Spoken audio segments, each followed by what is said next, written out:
It's Listen In with KNN, the sports sound of the district. Today, we welcome a former football standout who is making his mark in American politics. After a stellar college career at the University of Miami, Florida, he was a first-round pick of the New York Jets in the 1973 NFL Draft. He played 7 seasons in New York before he joined the Oakland/Los Angeles Raiders for 3 more. He won Super Bowl 15 as a member of the Silver and Black in 1980. In his post-football days, he has been active in politics and most recently won a tough race for Utah's 4th Congressional District. He's Burgess Owens, and he joins this live stream broadcast of Listen In with KNN right now with your host, Kelsey Nicole Nelson.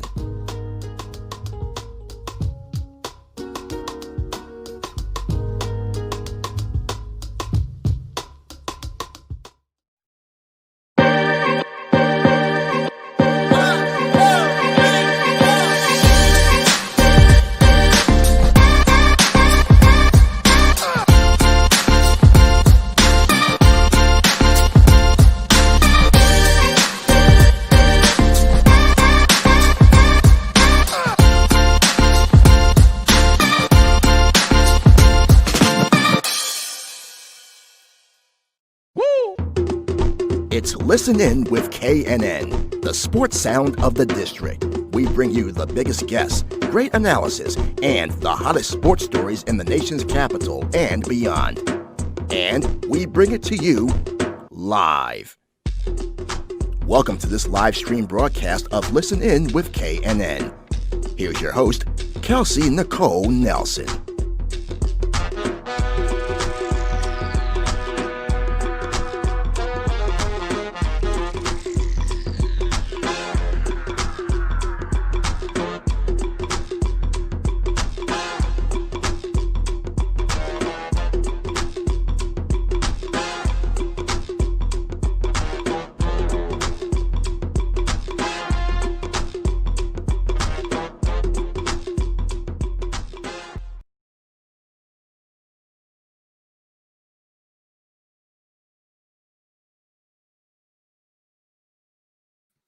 All right. Hello, everyone, and welcome to another live stream edition of Listen In with KNN, presented right here on our home station, Fox Sports Radio, 96.9 FM and 1340 AM. So excited you all joined me. I know we're usually live on Thursdays and Saturdays, but of course, with the holidays this week, we are only doing a Tuesday show pre-Thanksgiving. So happy Thanksgiving to everyone and their families. And I decided to bring on someone who knows the American political landscape pretty well and football pretty well, because of course, I know we're also very excited here in DC for our upcoming football game against the Dallas Cowboys. So none other than today, I'm excited to welcome in Congressman-elect Mr. Burgess Owens, and of course, football fans, University of Miami star, played some time with the New York Jets, as well as what was then the Oakland Raiders. So yes, we'll get into football talk, we'll talk sports, we'll talk politics, and lots more. So without further ado, please help me welcome none other than Congressman-elect Mr. Burgess Owens. Burgess, how are you? Hi, Kelsey. I'm so much looking forward to chatting with you. Thanks so much for the invite. Thank you so much. I'm so excited. And can I say to your fans out there, yes, happy Thanksgiving. We have a lot to be thankful for, my friend. So let's continue to count our blessings for sure. Yes, completely agree. Lots to be thankful for. So much to get into. I like to do a wellness check first, Mr. Owens, with my guests, because of course 2020 has been a crazy year. So are you feeling okay? Are you doing okay? Is everyone in your family healthy and well? We've been very blessed. Yes, absolutely. We're doing okay out here. I have 6 of my kids here in Utah, 15 grandkids. And I'm just enjoying them, to say the least. So yes, we're doing very, very well for sure. An ever-growing family. You said 15 grandkids so easily, Mr. Owens. I mean, most people might have like their heart stop or something. That's a lot of kids. Well, when you have 6, you kind of expect even more. I was kind of shooting for 30 of them, but I think they have revolted. I don't think they're going to take it any further than now. So at some point they stop listening to mom and dad. This is the way it works. It's good. You have more grandkids to help keep you young and active and so many. There we go. So I'm so glad your family's doing well. And you have a lot, I know, to celebrate now. I mean, first week of new member orientation. Now you have a new title, right? Because we're calling you Congressman-elect. Of course, we all saw what happened in the 4th Congressional District in Utah. What a close race that was. But talk about how life has been since now having this new position as Congressman-elect in Utah. It's exciting to me. And I say that because I was very fortunate. For those who don't know my background, I grew up in the deep South, Tallahassee, Florida, in the 60s, days of KKK, Jim Crow, and segregation. And but at the same time, this community was remarkable. This Black community that was truly competing, faithful entrepreneurship, education was everything. So I grew up in a way that we really believed the American dream was available for anybody who went out there and worked hard. And what I love about being here in Utah is that the values I grew up with are the same values I'm fighting for. And I'm thankful that this district, my message resonated. So I'm excited about it. I'm looking forward to getting back to DC. My goal, in the end of the day, Kelsey, is very simply this. You know, we're kind of at that crossroad where people have to realize and understand whether we're a good country, a country of opportunity or not. And there's a message for many people out there that we're not. I'm here to tell you the history of understanding how well our country has grown up, that we're a country that looks at each other from inside out, not outside in, that there's never been a better time to be an American and a better place to be than here. So let's be thankful for who we are, for our background, our past, for those great shoulders of men and women we were able to stand upon, and to have the freedom really today to do what we're doing right now. You're living your dream, so am I. And so many Americans across the country, no matter what their background, how they started, how they came here, they have the opportunity to live the American dream by working out there, taking risks, failing and getting back up again. And I'm just so thankful to have the opportunity to share that message right now. You know, Mr. Owens, hearing you say that, it's easy to see how you want. You've already inspired me. Like, I'm already got my vote. Going on with that, you know, you touched on your background. So you grew up, I know, in a Baptist home in Tallahassee, Florida. I know Utah's landscape is much different than that from when you grew up. So have you been able to connect with the people of Utah? I know, obviously, sports has been a great connector to connect us with people of all different backgrounds, right? Yes. Even that's how you first became a Mormon, right? Wasn't it one of your teammates that first introduced you? Absolutely. Church? Absolutely. And let me tell you what makes us so exciting to be here in Utah and across the country. Utah has to be one of those places where people are really coming to in a big way. And that's because of the tenets that our country is built upon. And I would hope, I really am hoping, as we start getting control of our education, the generation that raised me was the greatest generation in our history. And my parents' generation, literally, here's a little bit of history for those who don't know it. The 40s, 50s, and 60s.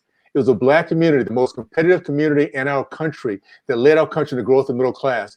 Men matriculated from college, men committed to marriage over 70%, and the percentage of entrepreneurs. We have over 40% of Black Americans were part of the middle of that ran their own business.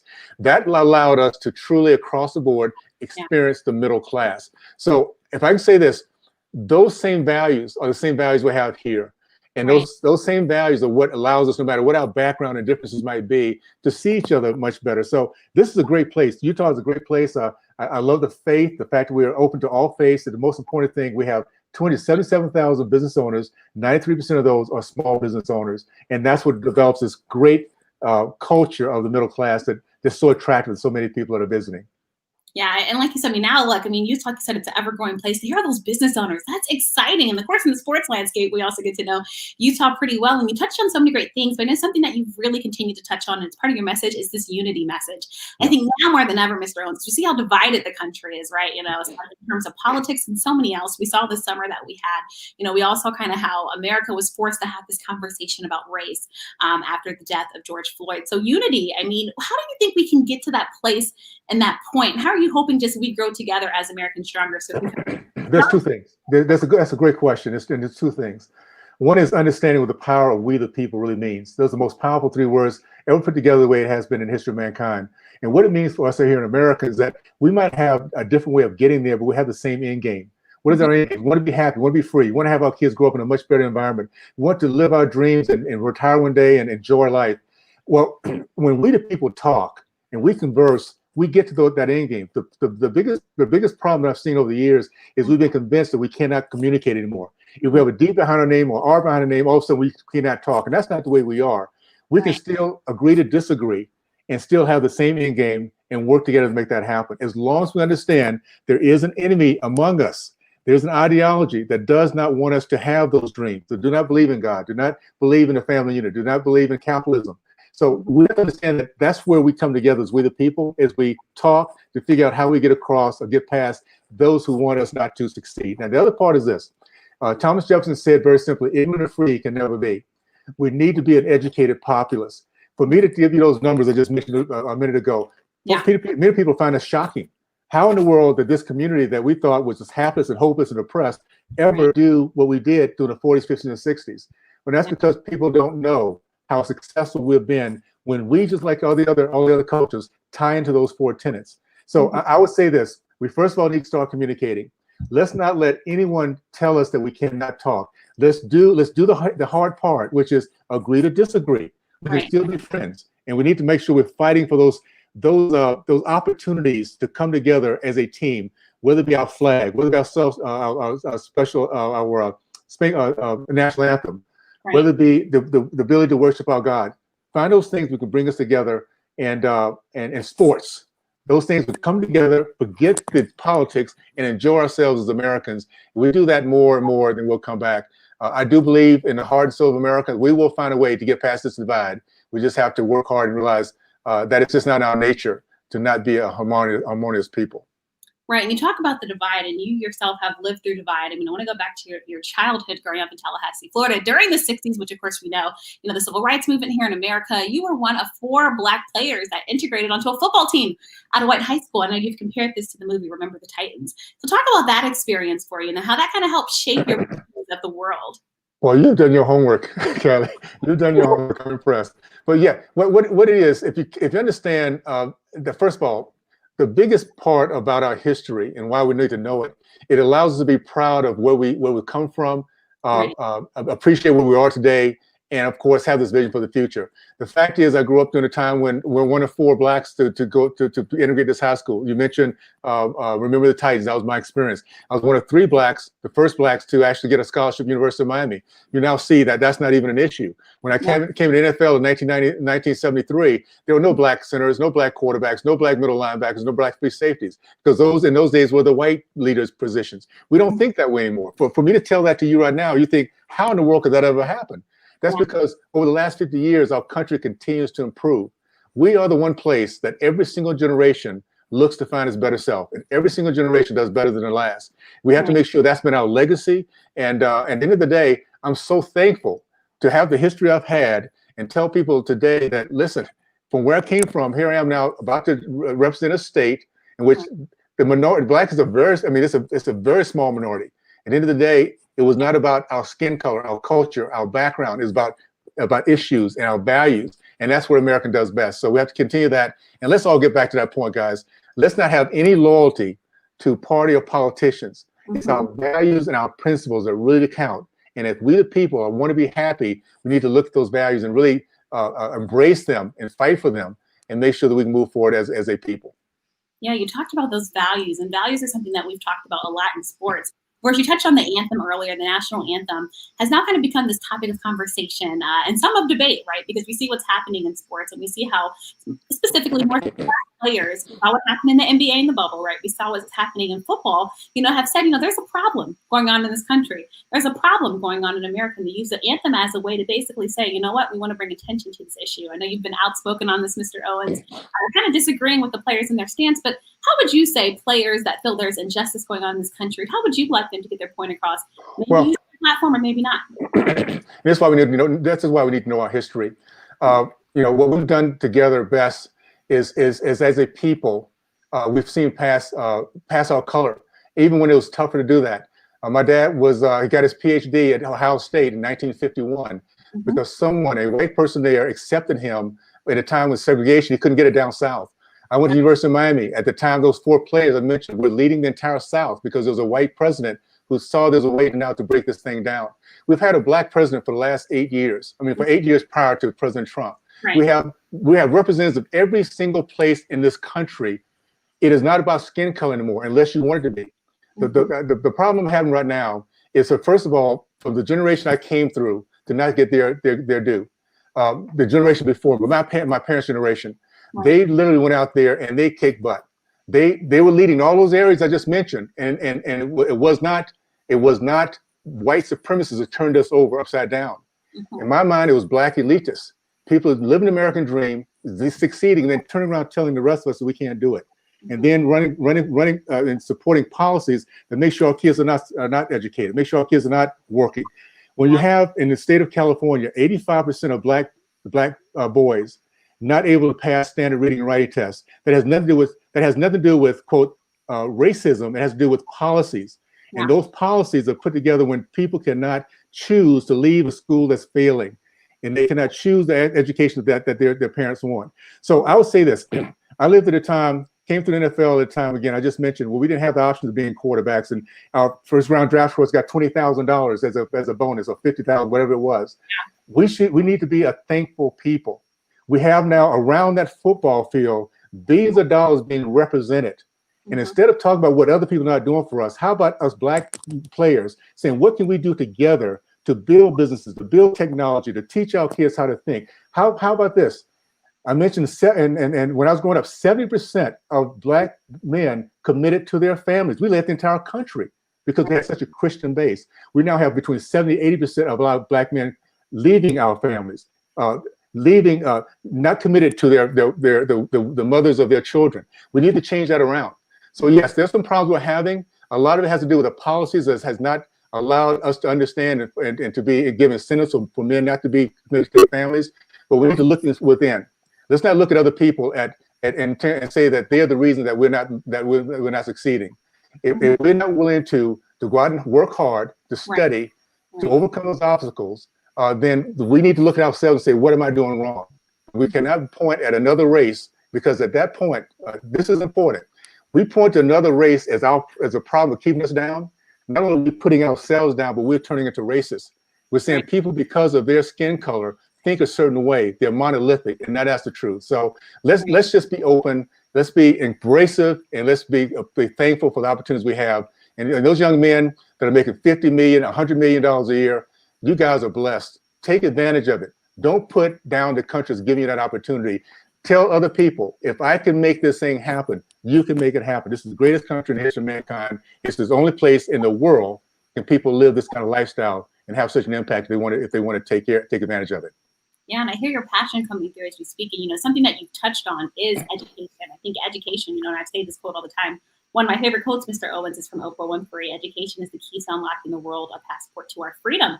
But, on that point, I think, the education system is so different in different parts of the country. And you've seen, right? I've seen this traveling. So how do you think we can make education an equalizer, as you're saying, I think to touch on? Well, let's be honest about what's happening. First of all, every parent should have a choice in where their kids to go to school. When you have in Baltimore 13 schools that have zero proficiency in math, I just talked about what's happening in California. Guess what? Those kids are not going to be part of Space Corps. They're not going to sit down, Kelsey. The opportunity you have right now, because your parents saw when you were younger, to teach you how to critically think. Anyone who's succeeding today, and I want to say this, guys, 50 years ago, this conversation would not be having. Two Black people succeeding in the arena, living their dreams and talking to each other in this kind of venue. It wasn't happening in Tallahassee. At 12 years old, I was walking in front of Florida State Theater because I couldn't go into there because it was a white theater and I wasn't allowed. So what it comes down to is education is key. And when I say education, it's critical thinking and true history. If we're taught that our country is based on an evil philosophy of slavery, that from the time of coming to this country to today, we've been oppressed people, that's not the history of our nation. Because you're forgetting so many good people. You're looking at the first self-made female millionaire in this country was a Black woman, Madam C.J. Walker. You had Black Wall Street, Tulsa, Alabama, 60 millionaires. There was 6 of them that owned their own private planes. And so this is the history that we need to understand. This is, by the way, during the days of true institutional racism. Right. If we could have done it during those days, if Tuskegee can be built where they've made such an impact and sitting up millions of good people around the world impacting people, if we could do it during those days, we can do it today. So we need to educate ourselves in terms of the greatness of our country and not this propaganda that we are an oppressed people. We've done nothing because the white people wouldn't let us. That is the most egregious put down of my race I've ever seen. And as you touch on this, you touched on how many grandkids you have earlier, and we're talking about education. What's the message that you want your kids, that you send to your grandkids, that you want them to know as they continue? Very, very good. I thank you for that question. I'm gonna give the I guess the 2 messages I got from my parents, my mom and dad. One was my mom. She's a sweetheart. She was the hub of our family. And I remember going to this high school, I was kind of getting to become an angry young man, being one of 4 on the football team. And I remember standing in the kitchen and she turned to me and said, "Burgie, just remember, don't let somebody else's problem become yours." What she was telling me in her own way, someone who lived through the worst of times, Don't let a racist turn you into one.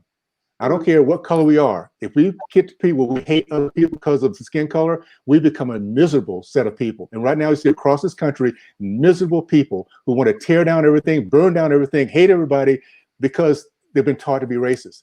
My dad said very simply this: to be a leader, have the courage to do what's right and the courage not to do what's wrong.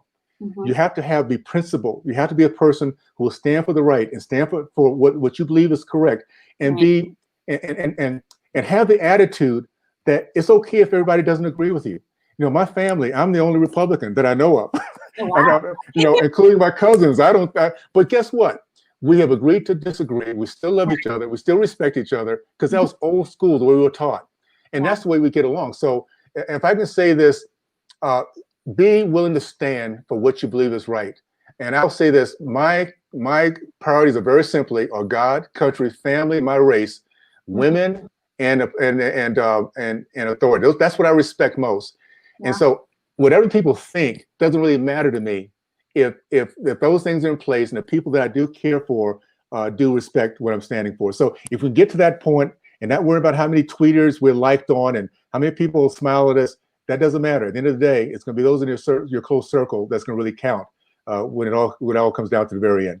Yeah, I know your values are something you hold true and near and dear to your heart. And I've been so happy that you've been so transparent about your journey. You know, you talked about you being a Mormon now.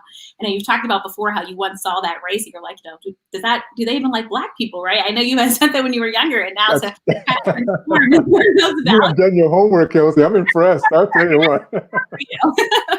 So how have the Mormon values kind of played into what you're thinking, and how can we? I know we're so many different religions in America, but is there anything specific that you think?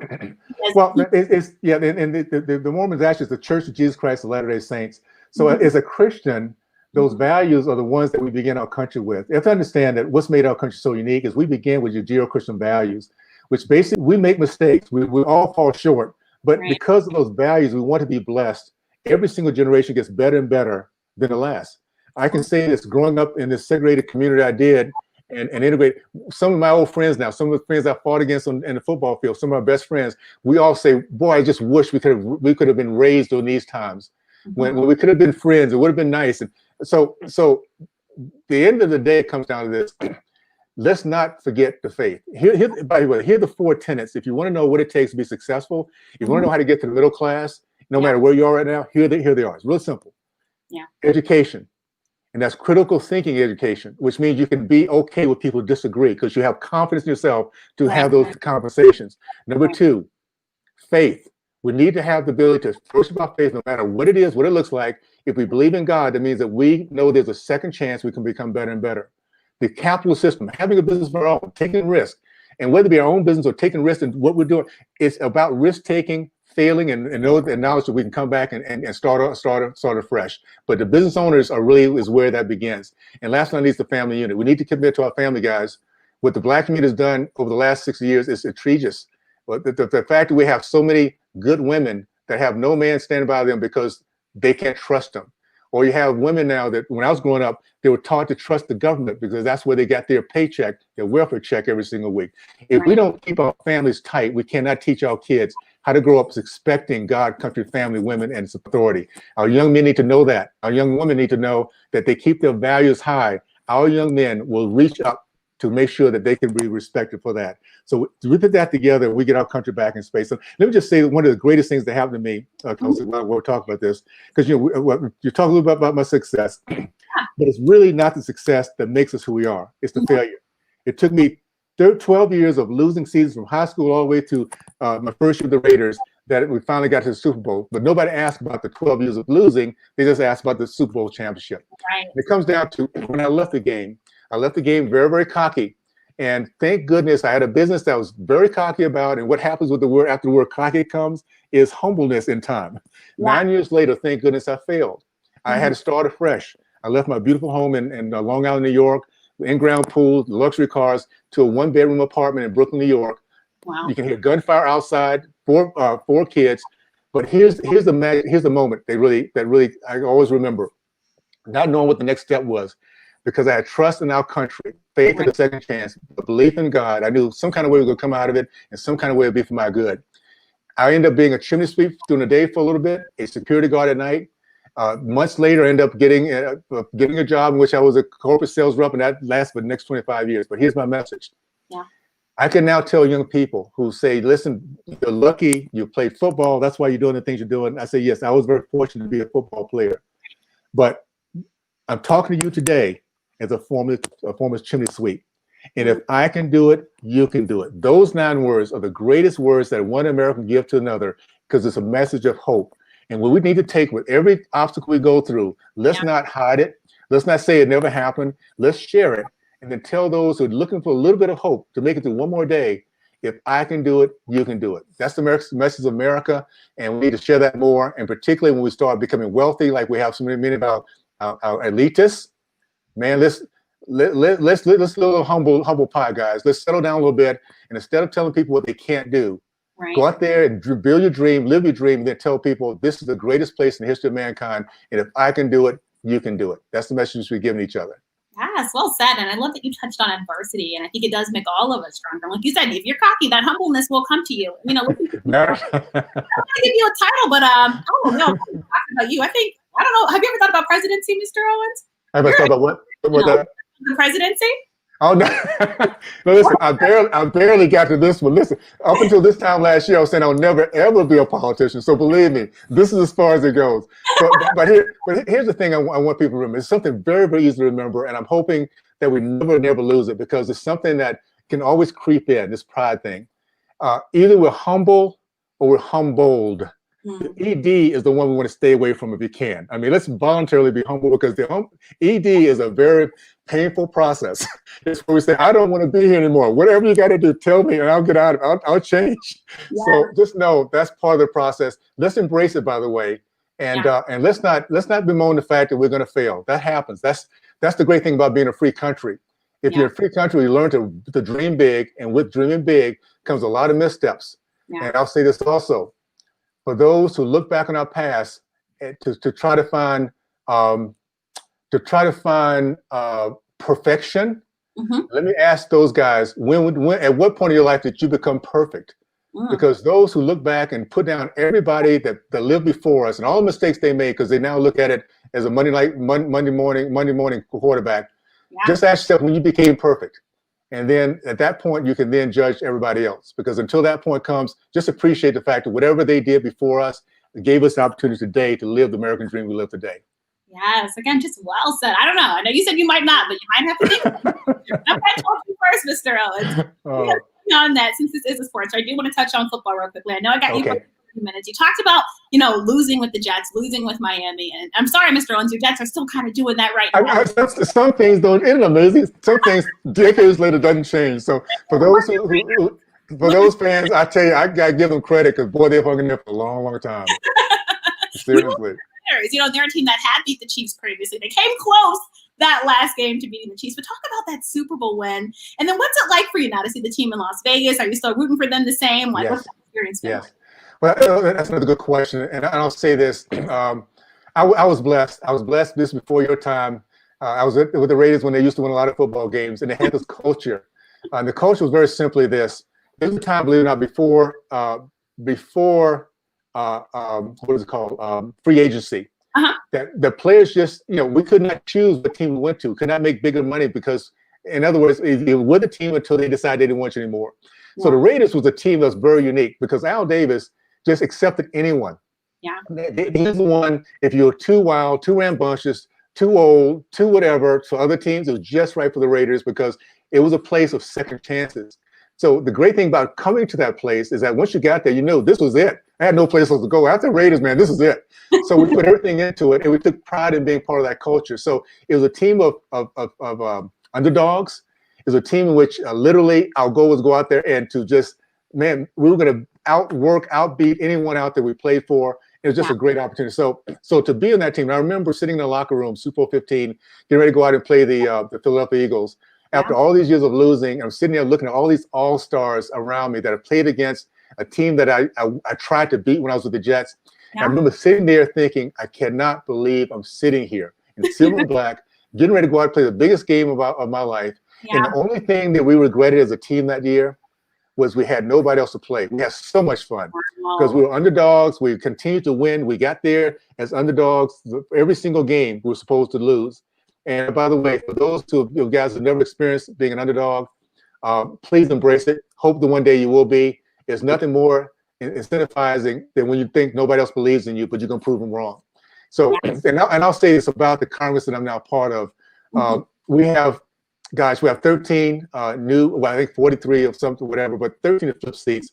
And I just felt the same way coming into with these people. They're patriots. They want to come up with solutions. I'm so thankful. And I can't believe, again, I'm sitting with them. So I hope to take the same experience I had with football to this.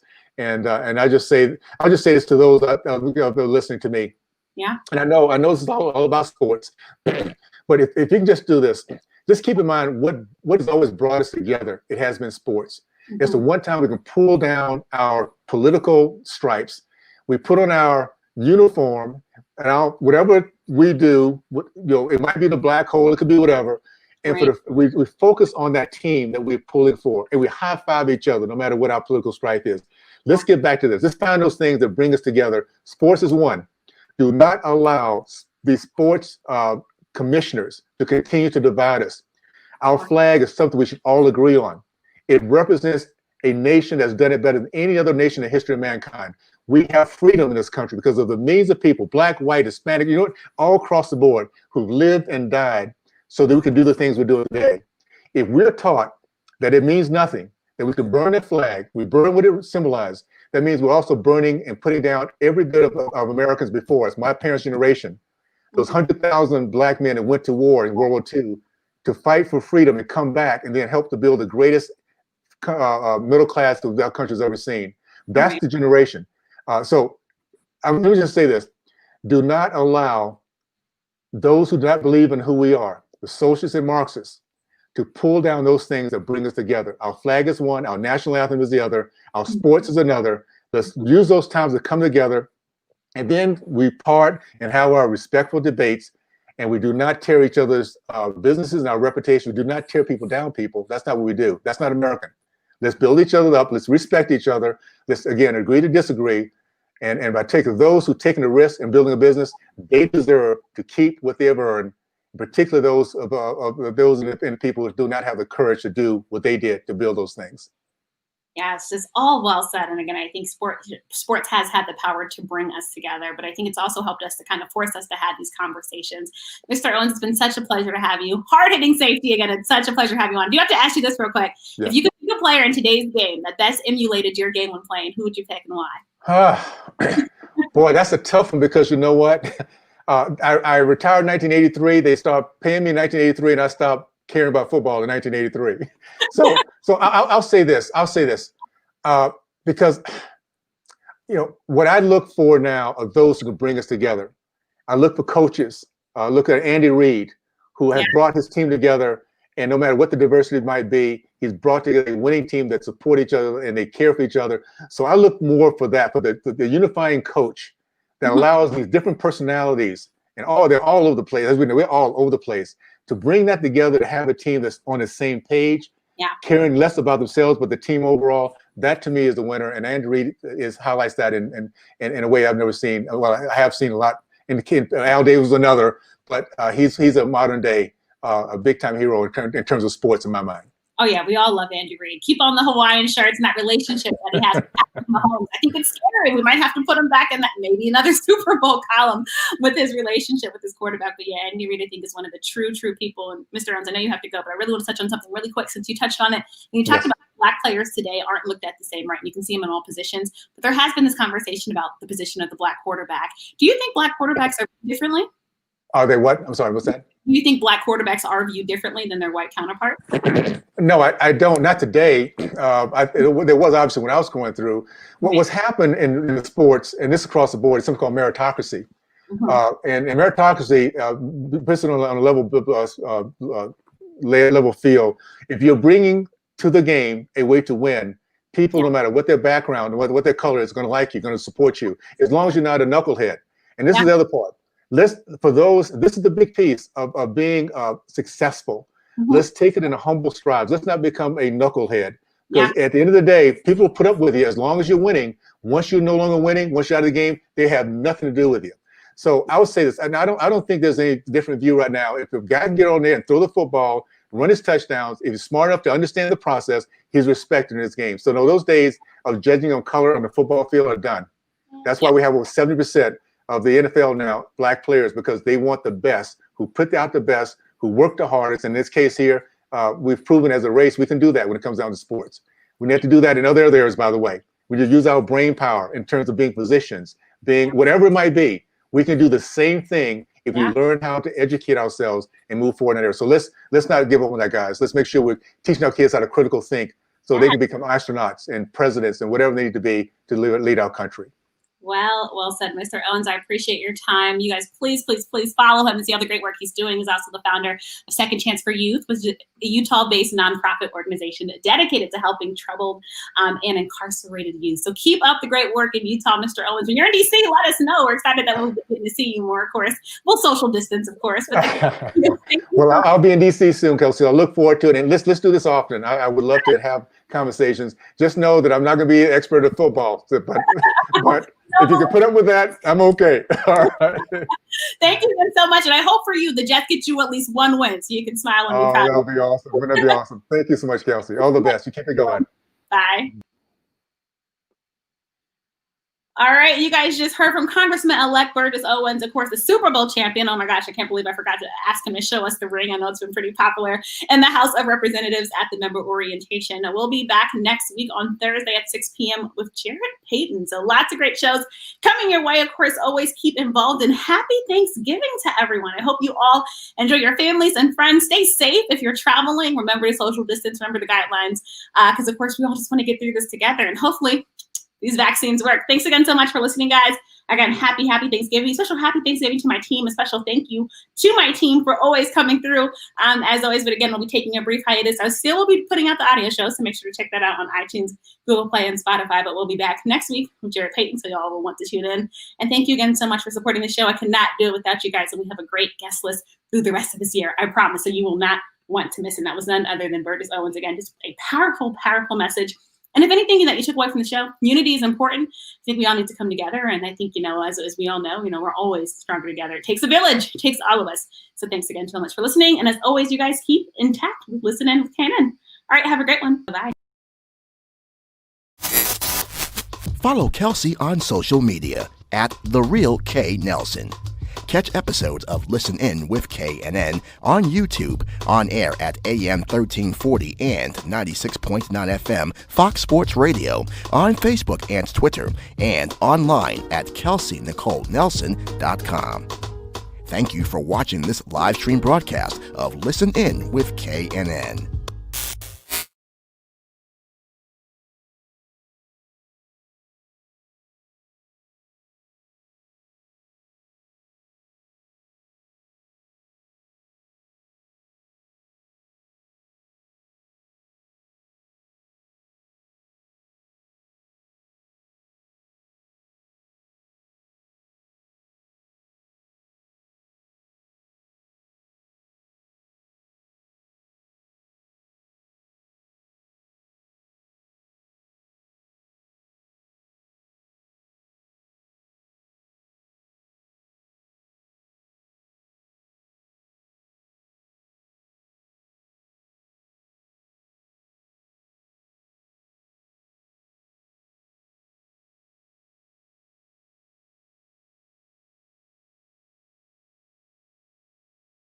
You used to hear me on your airwaves or hear me on my hit podcast, but now I'm taking you to the screen.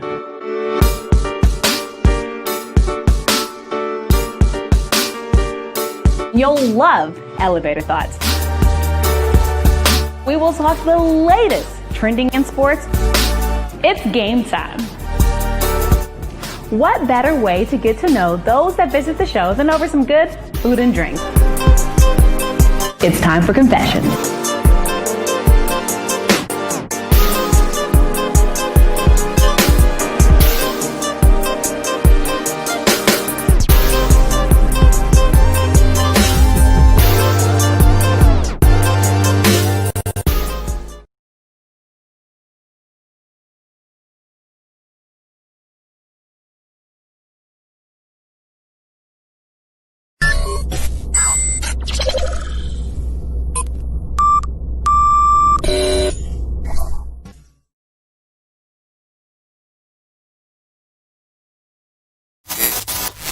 Follow Kelsey on social media at The Real K Nelson. Catch episodes of Listen In with KNN on YouTube, on air at AM 1340 and 96.9 FM Fox Sports Radio, on Facebook and Twitter, and online at KelseyNicoleNelson.com. Thank you for watching this live stream broadcast of Listen In with KNN.